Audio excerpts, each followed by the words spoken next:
قادیانیوں کو پاکستان کی پارلیمنٹ سے متفقہ طور پر غیر مسلم اقلیت قرار دیے 50 سال مکمل ہونے پر عالمی مجلس تحفظ ختم نبوت کے زیر انتظام 7 ستمبر بروز ہفتہ بعد نماز عصر مینار پاکستان لاہور میں عظیم الشان گولڈن جوبلی یوم الفتح ختم نبوت کانفرنس منعقد ہو رہی ہے، جس میں ملک بھر کے جید علماء کرام، مشائخ، قائدین، دانشور اور قانون دان خطاب فرمائیں گے، جس کی صدارت عالمی مجلس تحفظ ختم نبوت کے مرکزی امیر حضرت مولانا ناصر الدین خاکوانی اور نائب مرکزی امیر حضرت مولانا خواجہ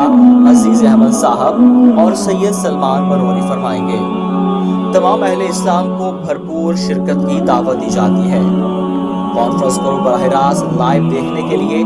عالمی مجلس تحفظ ختم نبوت کے یوٹیوب چینل کو سبسکرائب کریں اور فیس بک پیجز کو لائک اور فالو کریں۔